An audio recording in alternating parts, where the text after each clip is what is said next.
అందరికీ నమస్కారం అండి. నేను మీ గంటి ఉష. నా మిత్రులకి, శ్రేయోభిలాషులకి మంచి మంచి కామెంట్స్ తోటి నా వీడియోస్‌ని ప్రోత్సహిస్తున్న అందరికీ కూడా కృతజ్ఞతలు, శుభాభినందనలు. ఇంతవరకు నా నా ఛానల్ సబ్స్క్రైబ్ చేయని వాళ్ళు ఎవరైనా ఉంటే ఇప్పుడు సబ్స్క్రైబ్ చేయండి. నా నుంచి ఎప్పుడైనా మీకు ఆధ్యాత్మికపరమైనవి, సాంఘికపరమైనవి, మనకి, మన సమాజానికి, మన పిల్లలకి ఉపయోగపడేవి మాత్రమే వస్తాయి. అందుచేత ఏ విధమైనటువంటి ప్రమోషన్స్ నా వైపు నుంచి అయితే మీకు రావు. ఇంతవరకు నా వీడియోస్ కూడా మీరు చూసుకోవచ్చు.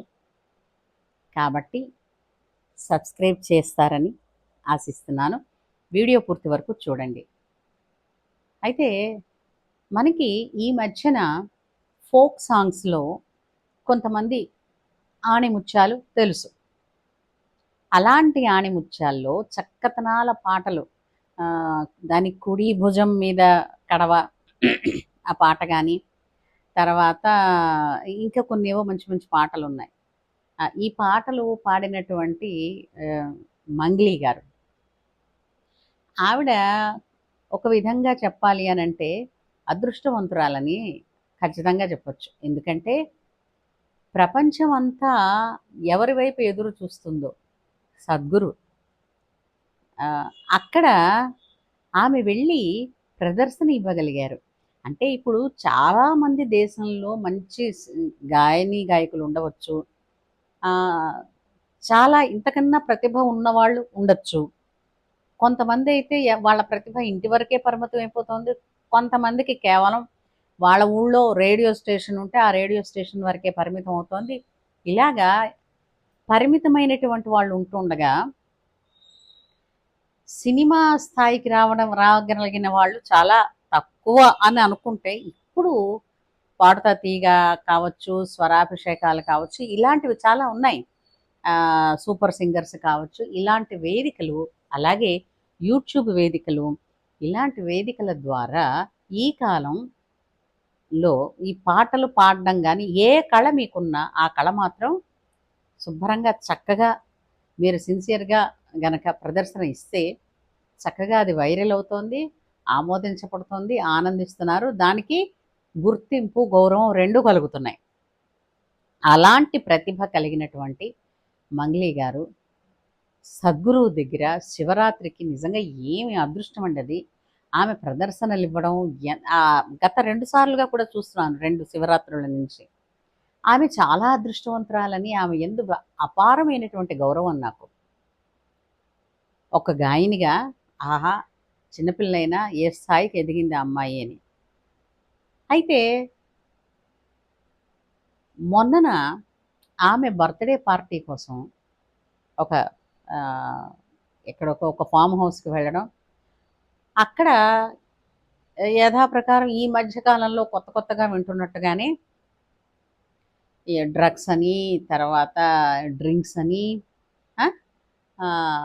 తర్వాత మ్యూజిక్స్ అని, ఇలాంటివన్నీ కూడా జరిగి వాటిల్లో ఆమె దొరికారు అని అన్నది ఈ నెట్టింట్లో వైరల్ అవుతున్న విషయం.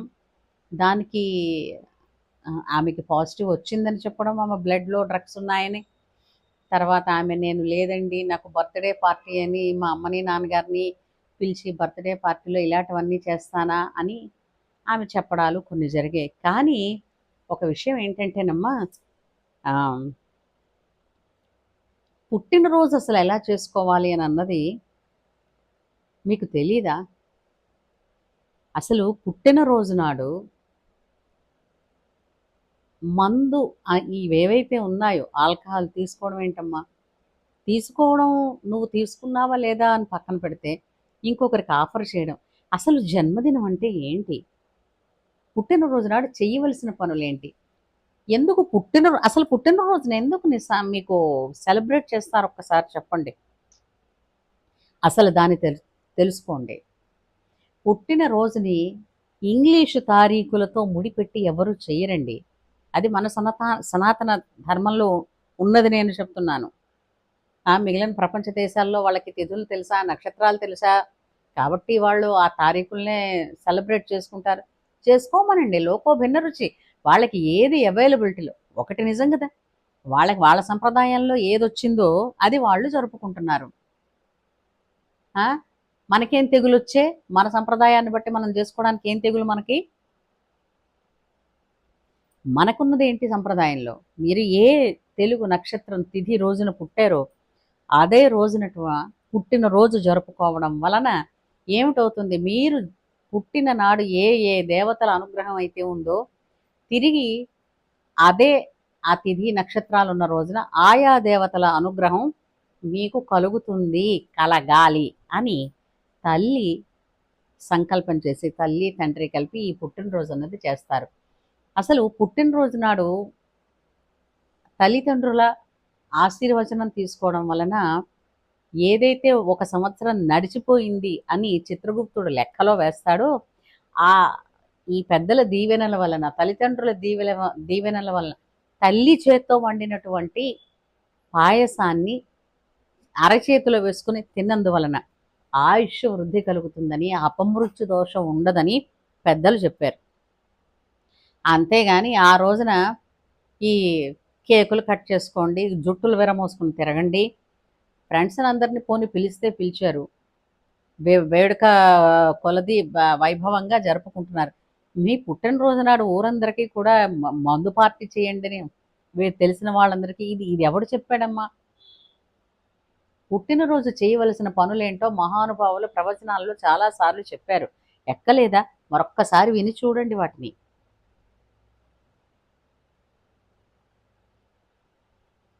ఎక్కడికి వెళ్ళిపోతున్నారు? అటువంటి మహానుభావుడి ఆశీర్వచనం పొందిన మీరు అమ్మా నాన్నని పెట్టుకుని నిజమే కదా! అమ్మా నాన్నని పెట్టుకుని డ్రగ్స్ పెడతావు, డ్రగ్స్ పెట్టవు, మరి ఈ ఆల్కహాల్ ఎందుకు పెట్టావు? అంటే ఫ్రెండ్స్ని పిలిస్తే ఆల్కహాల్ పెట్టాలి, అది ఫారిన్ సరుకు పెట్టాలి, అది ఒక్కొక్కటి నిజంగా చెప్తున్నాను. మీ జన్మదినం సందర్భంగా ఆ ఆల్కహాలు వేడుక కొద్దీ గొప్ప కొద్దీ తాగేస్తారు. అది వాళ్ళ కడుపుకి మంచిదా, లివర్కి మంచిదా? అంచేత మీరు చేస్తున్నది ప్రత్యక్షంగా పరోక్షంగా కూడా ఇతరుల ఆరోగ్యానికి హాని కలిగించేదే కదా. పూర్తి రోజుల్లో మిగిలిన ఫంక్షన్లకి ప్రతి చోట ఇలాంటివి ఎలాగో ఏడుస్తూనే ఉన్నాయి. జన్మదినం రోజున కూడా అలా చేస్తారా? ఏమమ్మా, నిజంగానే అడుగుతున్నాను, మీ అమ్మగారు చెప్పలేదా? పుట్టినరోజు నాడు ఏం చేయాలో మొట్టమొదట చెప్తా వినండి. పుట్టినరోజు పొద్దున్న లేస్తూనే అదృష్టవంతులు తల్లి తండ్రి ఉంటే తల్లి తల మీద అంత ఆవు నెయ్యి తీసుకుని పెడుతూ బొట్టు పెట్టి ఆ ఆవు నెయ్యితో తలని మర్దనా చేస్తూ అత్త కడుపు చల్లగా, అమ్మ కడుపు చల్లగా, నీ కడుపు చల్లగా, ఆ దీవెనలేని దీవెనలండి, అద్భుతం కదండి. అత్త కడుపు చల్లగా అనంటే నువ్వు నీ సౌభాగ్యం బాగుండాలని, అత్తవారింట్లో నువ్వు అడుగు పెడతావు కదా, నీ సౌభాగ్యం బాగుండాలని. అమ్మ కడుపు చల్లగా, ఆ తర్వాతే అమ్మ కడుపు చల్లగా అంటే నువ్వు బాగుండాలని. దీవెనలోనే ఎంతటి ఉదాత్తమైన గుణం ఉందండి మన వాటిల్లో. మొట్టమొదట ఆడపిల్ల పుడితే ఆడపిల్లనే అన్న ఉద్దేశంతోనే నీ సౌభాగ్యం బాగుండాలని మీ అత్తగారి కడుపు చల్లగా, మీ అమ్మ కడుపు చల్లగా, నీ కడుపు చల్లగా. నీ కడుపు చల్లగా అంటే రేపొద్దున నువ్వు కన్న పిల్లలు వాళ్ళు కూడా బాగుండాలని. అసలు ఇలాంటి అమృతమైనటువంటి మాటలు వింటున్నామండి ఇప్పుడు ఎక్కడైనా. అది పాత చింతకాయ పచ్చడి చేదస్వం అని పీక్ అవతల పడేస్తారా? హిందూ సనాతన ధర్మంలో ఉన్నామని చెప్పుకుంటే సరిపోదు. దేవాలయాల్లోకి వెళ్ళి ఓ పాటను వీడియోలు చేసేస్తే సరిపోదు. సద్గురు వంటి వారి దగ్గర ఎక్కడో మహారాజయోగం ఎక్కడుందో ఆయన ఎదురుకుండా సాక్షాత్తు ప్రదర్శననిచ్చావు. కానీ నీచ చెందిన రాజయోగం అన్నట్టుగా అది దాన్ని అక్కడికి వదిలేసి ఇక్కడికి వచ్చి ఈ పనుల్లో నువ్వు చేసావా లేదా పక్కన పెడతాం. అసలు ఇలాంటి వాటికి ఆస్కారం ఎందుకు ఇవ్వాలి? ఇలాంటి వాటిలో ఎందుకు దిగాలి? తల్లి చేత తలంటి పెంచుకుని ఆ తర్వాత తల్లి శ్రీరామ రక్షని మనకి చిన్నప్పుడు మీకు తెలిసి చేస్తే కదా, ఎవరికి ఏ తల్లికి తెలుసు? రామలాలన్న జోలపాటని తెలుసునా, శ్రీరామ రక్షణ పెట్టడం తెలుసునా? ఎంతమందికి అమ్మా తెలుసును? అందరికి ఎవరికి తెలియదని అంటలేదు. తెలిసిన తల్లులకి నమస్కారం, చాలా సంతోషం. శ్రీరామ రక్ష, బ్రహ్మంతాయుష్, ఇలాంటివన్నీ అమ్మ పెడుతుందే. స్నానం చేయించినప్పుడు మరి అవన్నీ రక్షణ కదూ! ఎంత రక్షణ పెట్టుకుంటుందండి. ఆ! సనాతన ధర్మంలో పుట్టిన శిశువుకి ఎన్ని రక్షలు అయిన తర్వాత శుభ్రంగా సాంబ్రాణి ధూపం వేసి, కొత్త బట్టలు వేసి, బెల్లము, బియ్యము, ఆవు నెయ్యి, అచ్చమైనటువంటి ఆవు పాలు కలిపినటువంటి పరమాన్నం వండి, ఆ పరమాన్నం నివేదన చేసి సూర్యనారాయణమూర్తికి నివేదన చేసి, దానిని అరచేతిలో వేసి అమ్మ తినిపిస్తుంది. అరచేతిలో ఎందుకు వేయాలండి? ఎందుకంటే అరచేతుల్లో వెంట్రుకలు పుట్టవండి.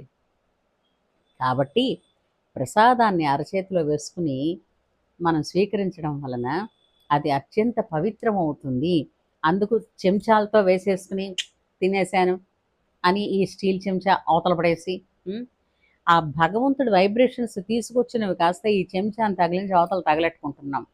చేసేవన్నీ అంటే మనకి సంపాదించడం రూపాయి చెప్తున్నాను ఆధ్యాత్మికంగా రూపాయి సంపాదించడం తెలియదు కానీ వందలు వేలు లక్షలు పోగొట్టుకోవడం మాత్రం బాగా తెలుసు. పెన్నీ వైస్ పౌండ్ ఫూలిష్ మా నాన్నగారు అంటూ ఉండేవారు.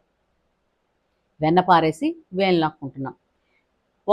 సంవత్సరానికి ఒక్కసారి వచ్చే పుట్టినరోజుని సవ్యంగా చేసుకుని సవ్యంగా జరుపుకుంటే తల్లిదండ్రులు లేకపోతే తల్లిదండ్రులు ఏ విధంగా అయితే చెప్పారో ఆ పద్ధతిలో మనమే చేసుకోవచ్చు. పొద్దున్న పెళ్ళైన తర్వాత ఆ తల్లికి దూరంగానే ఉంటాం కదా. ఉన్నప్పుడు అప్పుడు ఎవరు చేశారండి? మహాలక్షణంగా అత్తగారు ఉంటే అత్తగారు పక్కన ఉంటే, ఇప్పుడు అత్తగారులు అక్కర్లేదు, మామగారులు అక్కర్లేదు, న్యూక్లియర్ ఫ్యామిలీస్ కదా. పోని నువ్వైనా తనకి తానుగానైనా ఒక ఆవుని తల మీద పెట్టుకుని భగవంతుడికి నమస్కారం చేసుకుని శుభ్రంగా స్నానం చేసి ఇలా పాయసం వండి బెల్లంతో సూర్యనారాయణమూర్తికి నివేదన చేసి చక్కగా అరచేతులు వేసుకుని నాకితే ఆయుర్వృద్ధి కదూ, ఆరోగ్య వృద్ధి కదూ.